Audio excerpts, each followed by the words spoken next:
Uko sawa? Uko chonjo? So hello everybody and karibu. We are at the Sheldrick Wildlife Trust, Nairobi Nursery. It is already 3 p.m. in Kenya and we're ready to bring you our 12 baby elephants that we've got here in the nursery. They are here because they're orphans.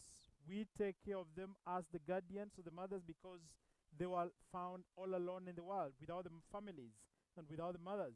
So we took the role of the mother, and that's why we have to feed them on milk. You can see the bottles at the far end. Some of them are having 2 bottles, others are having 1 bottle. It depends with their age and their appetite. And so they'll be coming in smaller groups, depending with the number of the keepers that are ready to feed them. We're right inside Nairobi National Park. All the bushes you can see around is part of the park.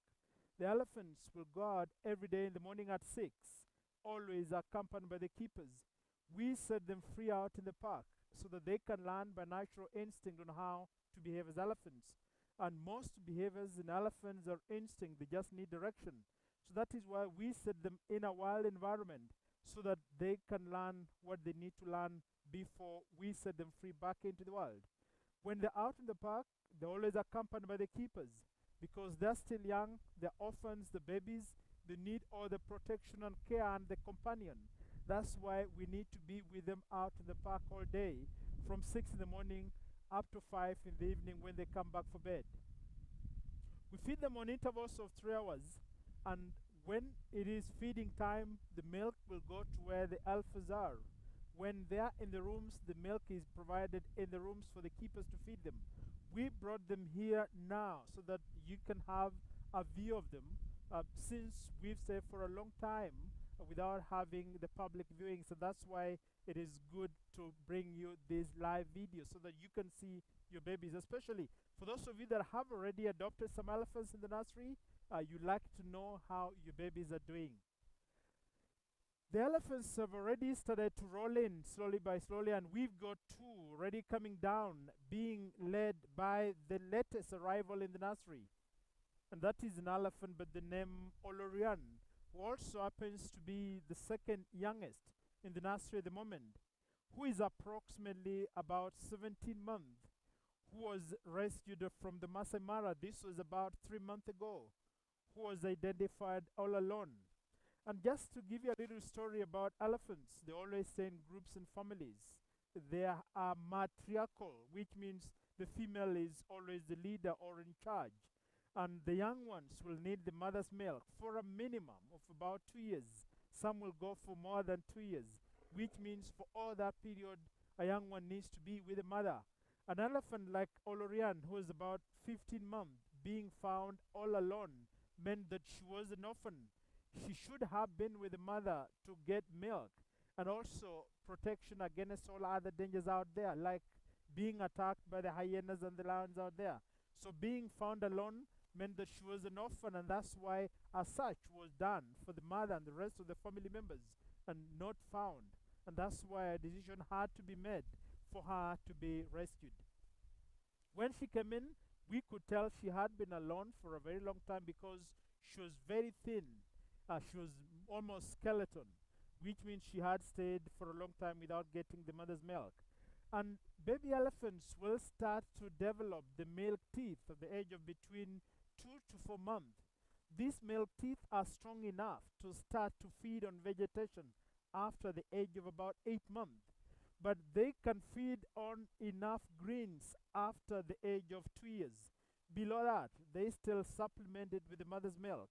So that is why Olorian, who was only 15-month-old, could not have survived on vegetation out there, and that's why she was very thin, very skinny, because she was not getting enough food without the mother providing the milk. So far, she's adjusting well. You can look at her condition at the moment. She's grown a lot. She's added some weight, and that is why we are happy that she is doing well.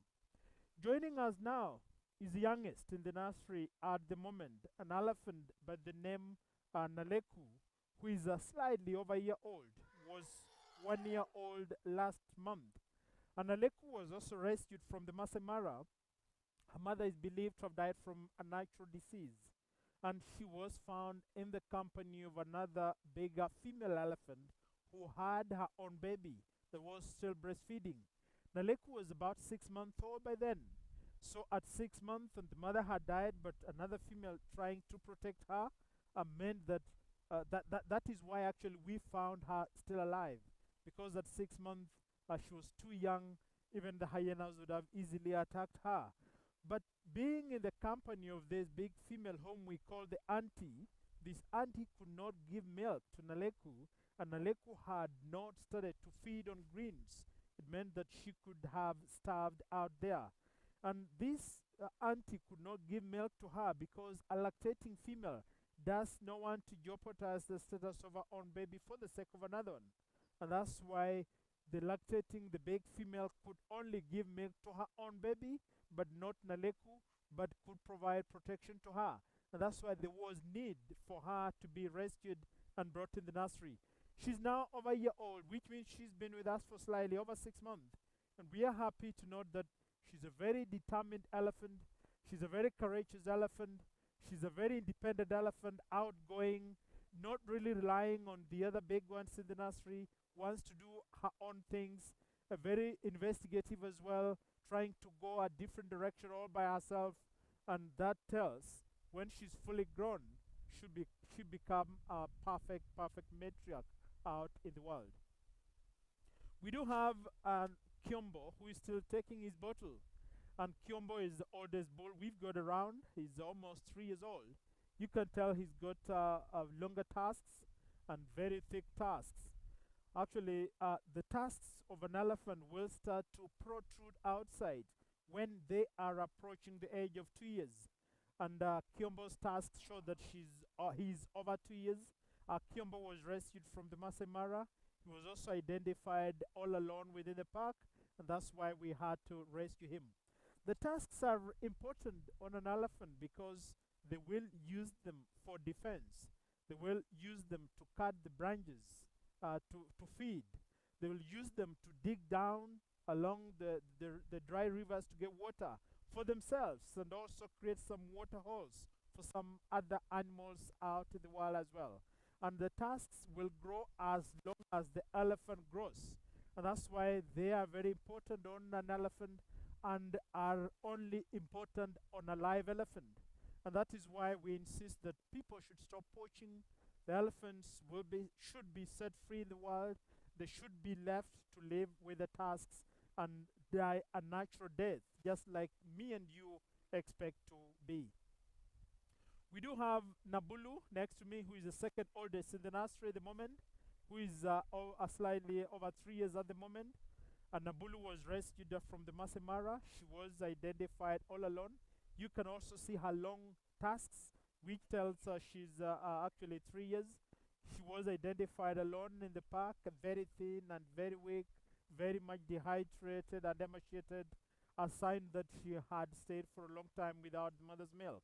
She was about a year old, and at 1 year they have started to feed on greens, but still those greens cannot sustain them out in the wild. They still need the mother's milk. So that is why she could not have survived, and we had to ensure that she's rescued and brought in the nursery so that we can give her another chance to survive out into the world. Right now, slightly over 3 years old, she's the second oldest in the nursery after Maisha. So she's assisting Maisha to take charge of the rest of the herd. We do have a Maktau right in front of me, and Maktau is the second oldest boy. Maktau is over 2.5, almost 3 years. Maktau was rescued from Sava Conservation Area near a place called Maktau. He was found in our community all alone at a young age of about 3 months. And being found in our community suspects that he might have been separated from his family by human beings. We could not tell exactly what happened. Being involved with the community, that's why we suspect he's a victim of human-wildlife conflict. He's named after the area he was found.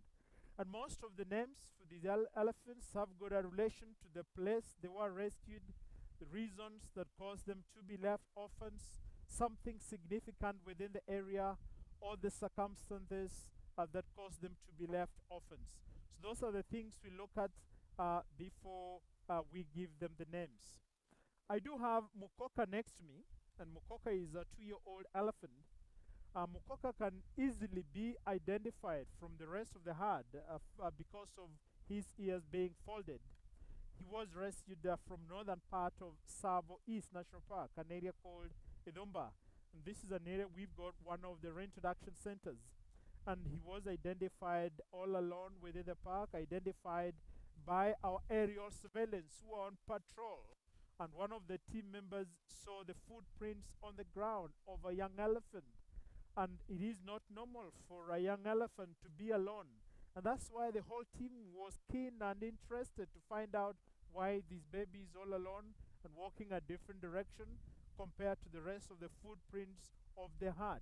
So they followed up to the river but could not find the baby. And the next day, our teams on the ground did a patrol as well. They could not find the baby. And the third day, the baby was found along the river all alone at a young age of about 7 months, which is obviously meaning that he was an orphan, and that's why we had to come in and help rescue him. He's about 2 years old now and doing all right in the nursery, working under the leadership of Kiombo, the oldest bull, Maktao, and now he's the third oldest bull in the nursery at the moment. We do have Ziwadi next to me, and Ziwadi is approximately 2 years. Ziwadi was rescued from the Masai Mara. You can also identify him from lots of hair on his body.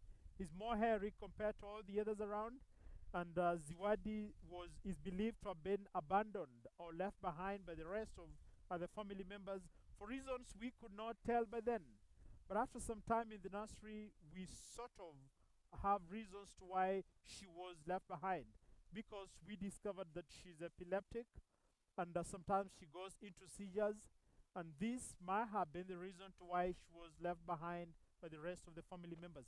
Sometimes when the mother realizes that this baby can't make it, they at some point give up to continue monitoring or taking care of the babies. And so in this case, Ziwadi was left behind, and that's why we rescued him. And he's been on medication, he's been improving well. We are expecting him to get back to normal when it is time ready for him to go back into the world. That is after the age of about 3 years.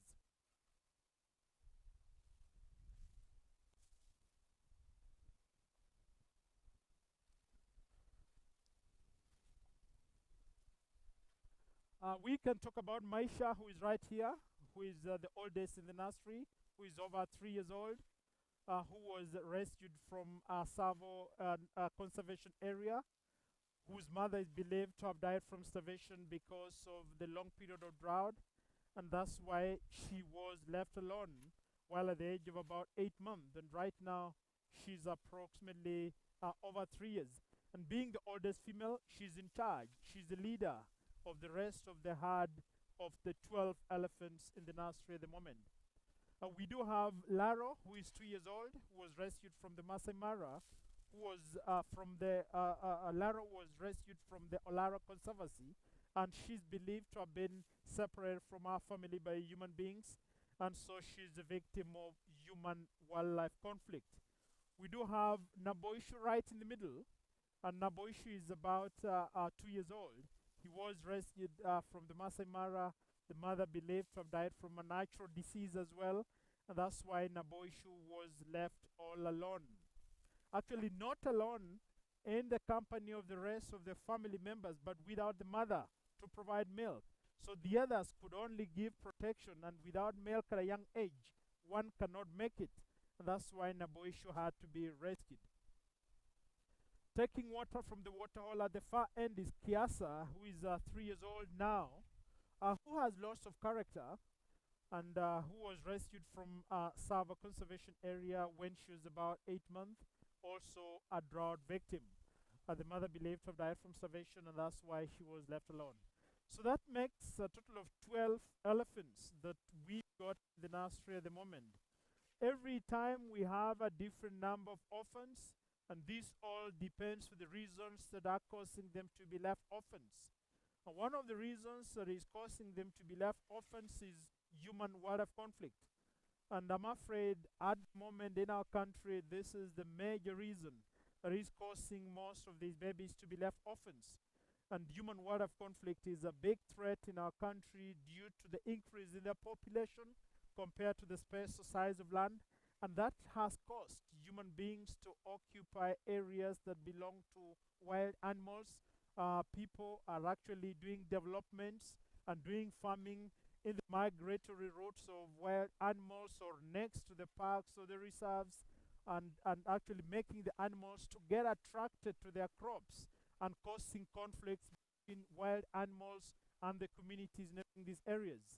And in the process of in the course of the conflicts, sometimes the mothers end up being killed. Sometimes the babies get separated from the rest of the family members. And if the mothers are killed, the babies are left alone without anyone to provide milk. And so they'll starve to death, even if they are in the family. And if the babies are separated from the rest of the family members, then they don't have milk and they don't have protection. The lions and the hyenas can easily attack them before they starve to death. So that is one of the major reasons that is causing most of them to be left orphans at the moment, which is human wildlife conflict. Ivory poaching is another reason that has caused some of them to be left orphans, and a few are orphans from natural reasons like old age, natural diseases, and starvation are into the world. We have not talked about Brohor trying to get water from the water hole at the far end.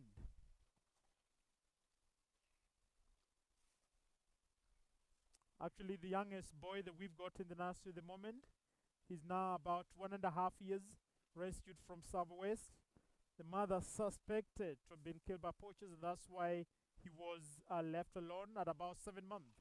Right now, he's about 1.5 years old, and we are happy that he's getting relieved from the long period of that he's had when free. It is not warm enough for the orphans to get into the mud, but we've got it ready for them. Just in case one of them decides to, then they have the way to do that. They can make their own choice. As I also said in the beginning, we don't train these elephants on doing anything. We set them in a wild environment and let them do what they want to do, let them go wherever they want to go. Once in the park, our keepers will just follow them behind, monitor them, see what is happening, provide assistance whenever needed. So after 3 years in the nursery, we start to reintroduce the elephants back into the wild. This is within Savo Conservation Area. We've got 3 reintroduction centers. One is based within northern part of Savo East, which is the Dumba Stockades. We also have one within the southern part of Savo East, which is the Voi Stockades. And we also have one within the Kibwezi Forest, which is the Omani Spring Stockades. And after 3 years, we take them to these reintroduction centers.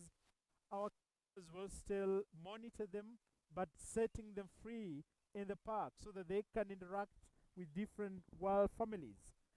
Every day there is a different reaction between our orphans and the wild families. Some wild elephants are attracted to our orphans, and so we go looking for orphans and want to stay with them. Some wild elephants just reject them, others ignore them, others might want to charge them. So different days with different reactions, but our keepers monitoring behind and seeing what is happening.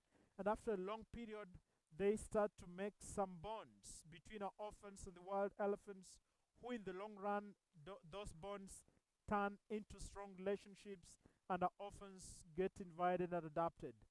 If adopted in a herd of wild elephants, they'll be trained by those elephants on how to stay back into the wild naturally. The wild elephants will also protect our orphans against all other dangers out there because they will have become part of that family. The wild elephants will also warn our orphans against human beings because wild families know human beings are a threat to them. They know that not all human beings are good. We have to warn our orphans so that they can stay a proper natural life. And when we see that happen, then we can say we've achieved our target. Because the main target here is to rescue them. Orphans, 100 them, and later on reintroducing them back into the wild. When we move orphans from Nairobi to Tsavo, we've got the older orphans going or taking the transition. When born in Tsavo, they actually become babies, while in the nursery, they were the oldest. For example, we've got Maisha, who is the main matriarch in the nursery at the moment. But when it is time for her to go to Tsavo, then she becomes a baby. And so there are mixed reactions actually when the new orphans are joining the old orphans in Tsavo.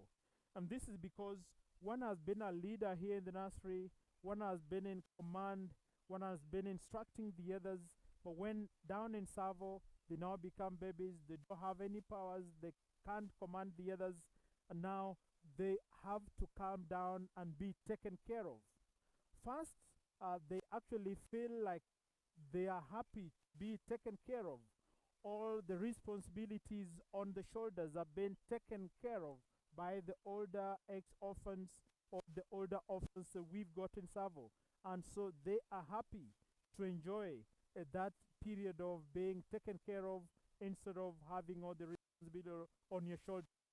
Secondly, of them being in charge, now having been relieved that responsibility, they're not happy in the first place. Some want to maintain that leadership role, but now they can't do it. So the first few days are always conflicting when a new one arrives in Tsavo, because some want to continue being leaders, but they can't be, since we've got the older females and they have to follow the ranks. They have to follow the commands of the oldest female, who is the matriarch. So that is what happens when we transition elephants from Nairobi to Tsavo conservation area, when they get to join our bigger orphans in Tsavo. The process of reintroducing them takes quite a long time, a minimum of about 5 years. Some will go up to about 8, 9, 10 years before they get adopted. Within that period, they're always still in a group. But naturally out in the world, the boys will leave their families after maturity, which is above 15 years. And by the time the boys are joining the wild herds, they're still under the care of the herd and the matriarch. And when they are in a herd out there, join a family, they attain 15 years, they want to go on their own. The boys don't stay in their herds for the rest of their life. They will leave their families after the age of 15 years, and that is when they go to join another or create another smaller group of boys. This is called a bachelor herd. In a bachelor herd, we've got the most dominant, the strongest bull, who becomes the leader, who is in charge of that bachelor herd. And some boys might want to go on wandering all by themselves. So it depends with the different characters of different bulls when it is time for them to go out in the world. In a herd of elephants, we might have 1 or 2 bulls who are there for mating purposes. But the original young boys from the family leave their families after a maturity period, and mostly it starts at 15 years and above.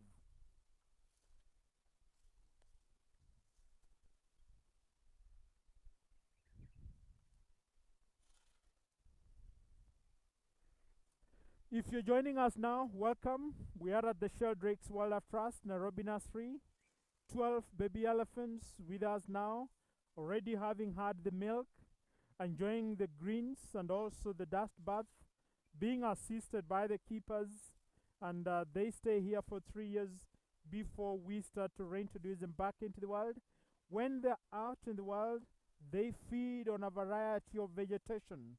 They know what is the right vegetation for them to feed on, and the poisonous plants they can smell, and the young ones learn from actually putting their trunk in the big one's mouth, and they get to know what the big ones are feeding on. The babies out in the wild with the mothers get to feed on the mother's dung to know exactly what the mother is feeding on, and that is how they learn the right vegetation for them to feed on. And that is why we mixed both the young and the old, so that the young can learn from the bigger ones that we've got in the nursery and know what to feed on when they eventually become wild.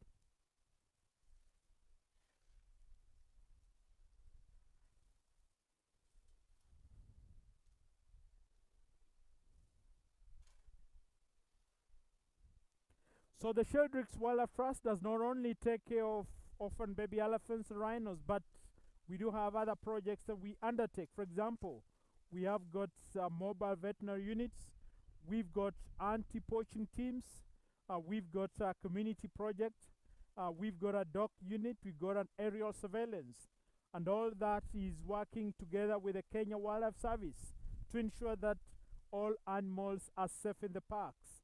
And that is why our anti-poaching teams will patrol in the parks with the Kenya Wildlife Service rangers. That is why our mobile veterinary units have got the vets from the Kenya Wildlife Service, sponsored by the Sheldrick Wildlife Trust, to ensure that all animals are treated out in the parks in case there are those that have been found with injuries. That is why our community project will go around the communities that are neighboring the parks and the reserves, giving them education on how to coexist and stay peacefully neighboring one another with these wild animals. Our dog unit will work together with our anti-poaching teams to ensure that there are no poachers out in the parks. Our community project will also go around the schools giving education to the children so that they know why it is important to take care of these orphans or animals in general, and how they should be protected. We believe when the children are taught this when they're still young, they will be able to keep it in their minds, and when they're fully grown, they will help protect and care for all animals in general.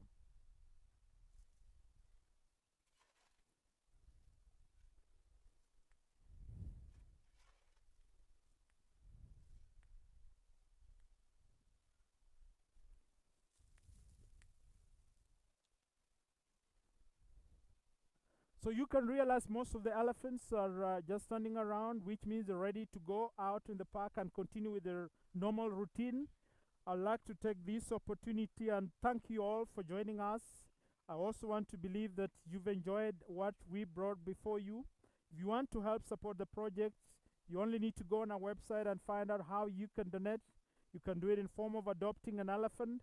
You can do it in form of buying some milk for the elephants. You can do it in form of actually donating to us the other projects that are done by the Sheldrick Wildlife Trust.